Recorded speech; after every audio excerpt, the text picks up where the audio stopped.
इस पूरे घर का निजाम तुमने संभालना है। सो बी मैच्योर होके अपनी मां की बातों में आने की बजाय तुम सारा को समझाओ।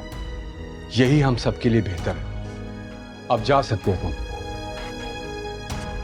और हां, तुम्हारी बहन की शादी हो रही है, वक्त बहुत कम है। शादी की तैयारियों में अगर तुम मेरी मदद करवाओगे तो मुझे अच्छा लगेगा। बाबा, आपके जितना हौसला नहीं है मेरे में।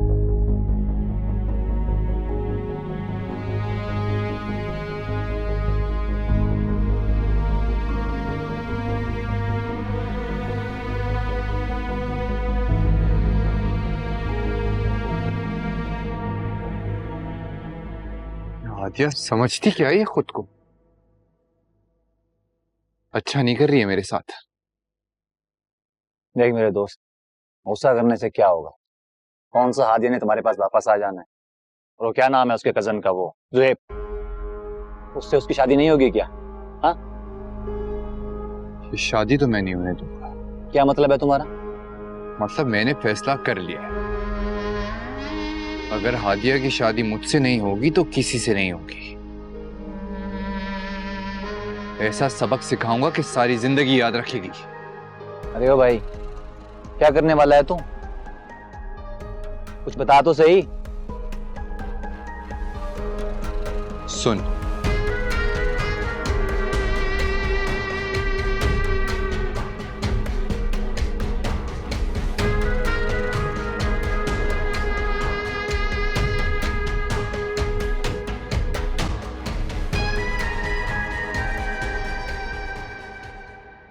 सारा, आ जाओ ना। चलो टेबल पर थोड़ा सा खा लो मेरे साथ। क्यों खुद को दुख दे रही हो सारा? तुम्हारे ना खाने से किसी को कोई फर्क नहीं पड़ता।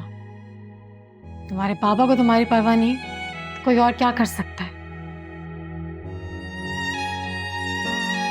सारा बेटा, मेरी खातिर थोड़ा सा खा लो मेरा बच्चा। मामा, मैंने ऊपर हादिया को बोल दिया, वो रेडी हो रही है। आप एक बार बता दें कि क्या क्या चीजें लेनी है, तो फिर हम शॉपिंग पर निकल जाएंगे।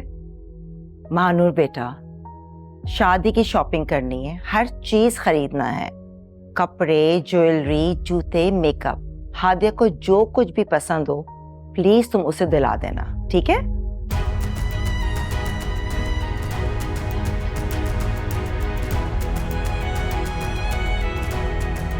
मनोर, हद करती हो तुम।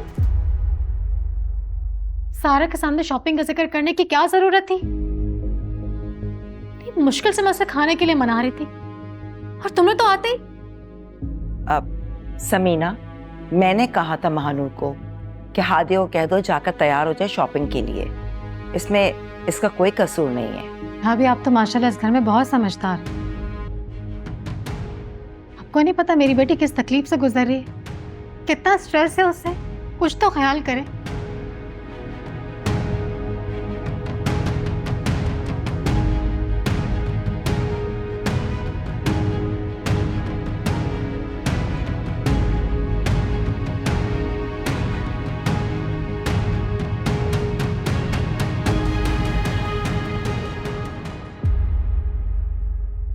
लीजिए अम्मा जी, ये हादिया की शादी के लिए हैं, जो चाहे ले लीजिएगा उसके लिए।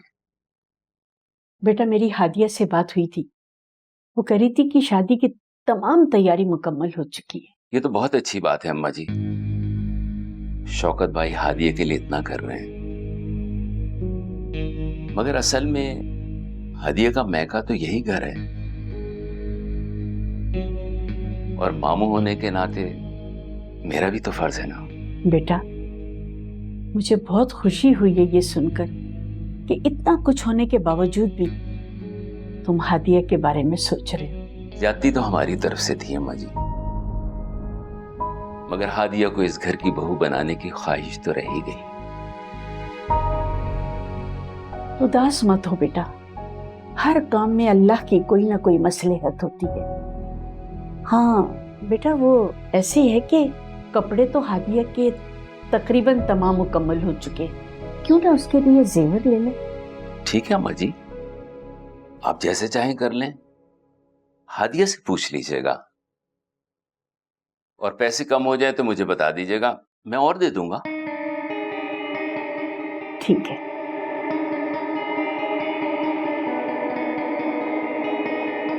इससे क्या हुआ? जाने दें अम्मा जी, आपको तो पता है शहनाज की आदत।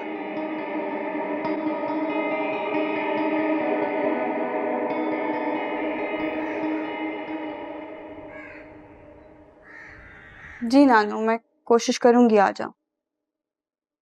आजकल तो बस शादी की तैयारियों में लगी हुई हूँ। रोज शॉपिंग पे जाती हूँ, फिर कुछ ना कुछ रह जाता है। हादिया, नानू, मैं आपको बाद में कॉल करती हूँ। बेटा तुम्हारी शादी का जोड़ा आ गया है, ट्राई कर लेना, कहीं छोटा बड़ा ना हो। जी ताईजान, मैं देख लेती हूँ। अच्छा ये बताओ, तमाम शॉपिंग कंप्लीट हो गई ना तुम्हारी? कोई चीज रह तो नहीं गई? अगर रह गई हो तो मुझे बता दो। नहीं ताईजान, थैंक यू, मैं सब कुछ ले लिया है। आपने इतना कुछ लेकर दे दिया है, सब मेरे लिए बहुत है। हादिया, तुम बड़ी सब्र शुक्र वाली बच्ची हो, वरना आजकल की लड़कियों को तो शादी में हर चीज चाहिए होती है। हर चीज होने के बावजूद वो कभी भी मुतमईन नहीं होती, जीती रहो। अच्छा बेटा, जाकर ड्रेस चेक कर लो और मुझे जरूर बताना कि तुम्हें कैसा लगा। जी ताईजान।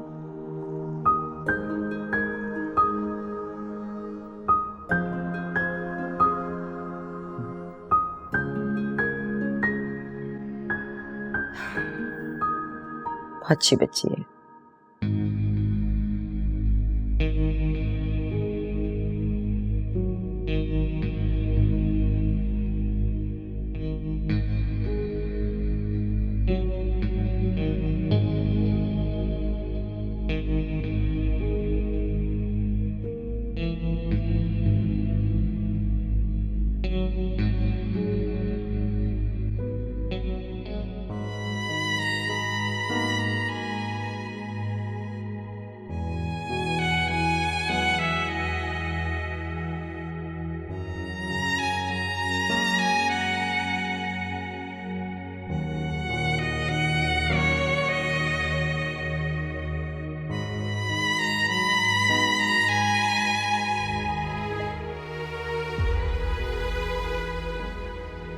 सारा, तुम यहाँ? कोई काम था? नहीं, ऐसी तो कोई बात नहीं है। मैंने सोचा कि तुम्हें मुबारकबाद नहीं दी है ना, तो मुबारकबाद दे दूं।